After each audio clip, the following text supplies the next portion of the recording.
వక్ఫ్ board bill 2025 ఏదైతే ఈ యొక్క నూతన వక్ఫ్ బోర్డు చట్టానికి సంబంధించి నిన్నటి రోజున రాజ్యసభలో అదేవిధంగా లోక్సభలో ఈ బిల్లు అయితే ఆమోదం పొందడం జరిగింది. దీనికి సంబంధించి దానికి మద్దతు పలికినటువంటి ఎంపీలు ఓట్లేశారు. మద్దతు ఎవరైతే దాన్ని విమర్శించారో దానికి సంబంధించి వ్యతిరేకంగా ఓటేయడం జరిగింది. మరి ఆంధ్రప్రదేశ్ విషయానికి వస్తే ఇప్పటికే ఎన్డీఏ కూటమిలో భాగస్వామిగా ఉన్నటువంటి చంద్రబాబు నాయుడు గారి కూటమి ప్రభుత్వం కావచ్చు, ఆయన తాలూకా ఎంపీలు కావచ్చు, దానికి మద్దతు పలుకుతూ రాజ్యసభలో మరో పక్క లోక్సభలో కూడా ఓటేశారు. మరి జగన్మోహన్ రెడ్డి గారు ఎందుకు ఈ యొక్క వక్ఫ్ బోర్డు బిల్లుకి సంబంధించి వ్యతిరేకంగా ఓటేశారు? గతంలో చూసుకుంటే ఎన్డీఏకి మొదటి నుంచి కూడా సిఐ బిల్లు కావచ్చు, ఇలా ఎన్నో ప్రతిపాదనల బిల్లుకి సంబంధించి అనుకూలంగా ఓటు వేసినటువంటి జగన్మోహన్ రెడ్డి వైఎస్ఆర్సీపీ పార్టీ ఎంపీలు ఇప్పుడు ఎందుకని ఈ యొక్క వక్ఫ్ బోర్డు బిల్లుని తిరస్కరించారు? ఇదే అంశంపై మనం పూర్తి వివరాలు తెలుసుకుందాం. మనతో ఉన్నారు senior journalist doctor Bharat Reddy గారు. సార్ నమస్కారం అండి. నమస్తే సార్, జగన్మోహన్ రెడ్డి గారు ఎప్పుడు ఎలా నిర్ణయం తీసుకుంటారో తెలియదు అని చెప్పేసి ప్రస్తుతం ఆంధ్రప్రదేశ్లో కొంతమంది పార్టీ నేతల్లో ఉన్నటువంటి అభిప్రాయం. అంటే ఎప్పుడు ఎటువైపు ఉంటారు, ఎప్పుడు ఏ నిర్ణయం తీసుకుంటారో చెప్పలేము మనం. దానికి ఉదాహరణగా చూసుకుంటే గతంలో చూసుకుంటే ఎన్డీఏ ప్రభుత్వానికి ఏ బిల్లు కేంద్ర ప్రభుత్వం ప్రవేశపెట్టినా కూడా దానికి మద్దతు ఇస్తూ ఆయన ఎంపీలు కూడా ఓట్లేయడం జరిగింది. మరి ఇప్పుడు చూసుకుంటేనేమో నరేంద్ర మోదీ గారు వాళ్ళ ఎన్డీఏ కూటమి ప్రభుత్వం ప్రవేశపెట్టినటువంటి వక్ఫ్ బోర్డు 2025 బిల్లుకి సంబంధించి ఎందుకు వ్యతిరేకంగా ఓటేశారు? అవన్నీ ఎందుకు అనుకూలంగా వేశారు, ఇప్పుడు ఇవన్నీ ఎందుకు వ్యతిరేకం వేశారని చెప్పేసి అంటున్నారు. దీనికి సంబంధించి మీ అభిప్రాయం ఏమంటారు? రాజకీయ నాయకులు ఎప్పుడు కూడా అవసరాలకు అనుగుణంగానే పనిచేస్తుంటారు. ముఖ్యంగా తాముకు ఏది అవసరం ఉంటే దానికోసం పనిచేస్తున్నారు. ఇప్పుడు మీరు అడిగినట్టుగా గతంలో ఎందుకు మద్దతు ఇచ్చాడు, ఇప్పుడు ఎందుకు మద్దతు ఇవ్వట్లేదు అన్నప్పుడు అప్పటి అవసరాలు అప్పటివి, ఇప్పటి అవసరాలు ఇప్పుడు. గతంలో ఎన్డీఏ ప్రభుత్వం అధికారంలో ఉంది, అప్పుడు టీడీపీ బీజేపీకి దూరంగా ఉండడం జరిగింది. ఆ సమయంలో ఎన్డీఏ ప్రభుత్వానికి దగ్గరయ్యే ప్రయత్నంలో భాగంగా దగ్గర అవ్వడానికి కారణం ఏంటంటే తన మీద ఈడీ కేసులు, సిబిఐ కేసులు ఉన్నాయి. ఆ కేసులను తిరగదోడకుండా ఉండడానికి, వాటిని బయటికి తీయకుండా ఉండడానికి బీజేపీ ప్రభుత్వం ఏ బిల్లును తీసుకొచ్చినా మద్దతు ఇచ్చే ప్రయత్నం చేయడం జరిగింది. వాళ్ళు అడిగినా అడగకపోయినా. మామూలుగా ఎవరైనా అవసరం ఉంటే మీరు మాకు మద్దతు ఇవ్వండి అని అడుగుతారు, కానీ అడిగినా అడగకపోయినా ఇవ్వాల్సిన పరిస్థితి. ఎందుకంటే గతంలో బీజేపీకి దాదాపు 303 లోక్సభ సీట్లు ఉండడం జరిగింది. అప్పుడు ఎవరి మద్దతు కూడా నిజానికి అవసరం లేదు.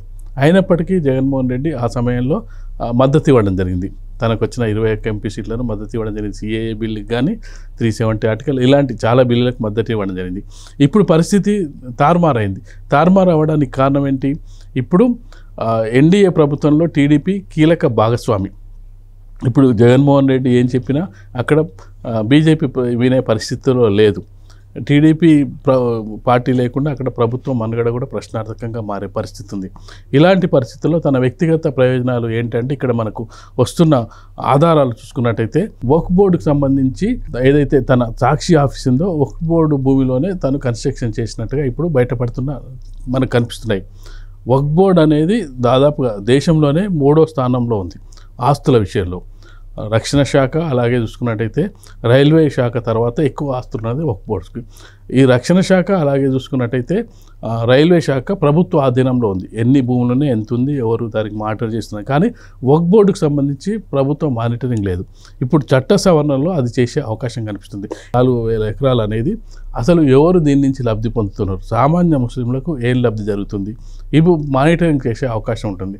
ఇప్పుడు తన సొంత ప్రయోజనంతో పాటుగా ముస్లింలను మచ్చిక చేసే ప్రయత్నం రాజకీయ ప్రయోజనాల దృష్ట్యా ఇప్పుడు వ్యతిరేకించడం జరిగింది.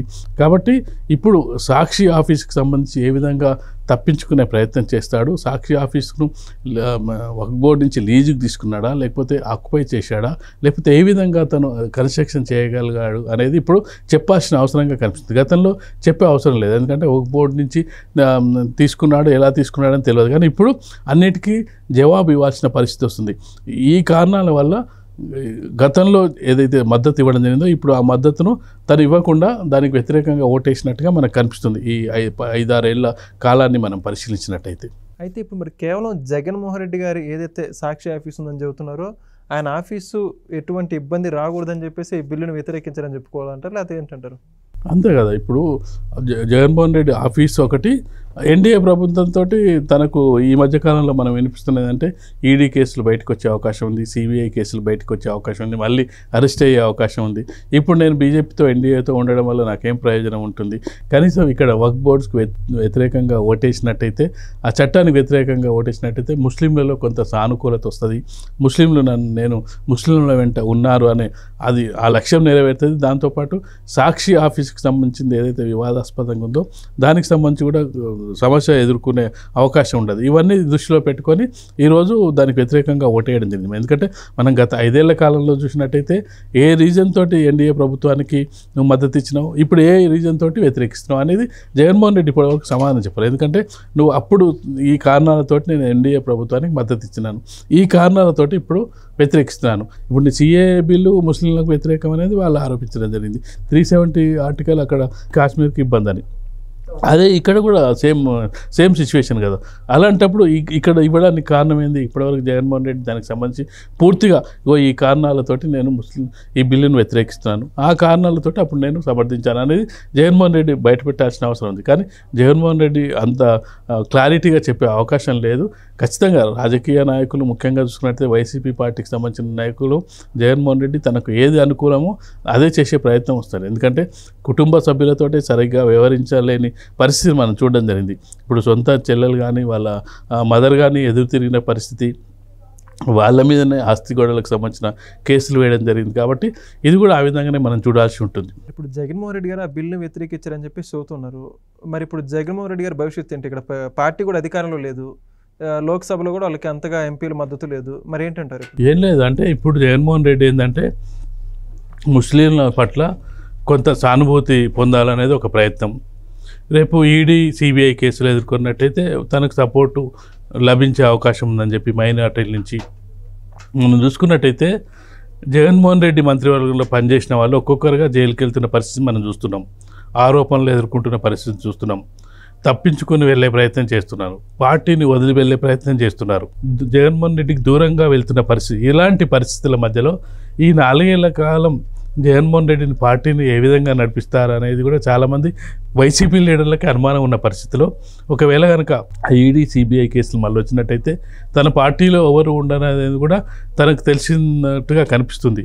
కాబట్టి ఈ వక్ఫ్ బోర్డు ద్వారా మరి సాక్షి ఆఫీస్ను కాపాడుకోవడానిక, లేకపోతే తన మీద వస్తున్న రేపు వచ్చే ఆరోపణలు తిప్పికొట్టడానిక, సానుభూతి పొందడానికి అనేది మరికొద్ది రోజుల్లో మనకు తెలిసే అవకాశం ఉంటుంది. ఖచ్చితంగా చూద్దాం sir. Thank you. Please subscribe to Leo News for more videos.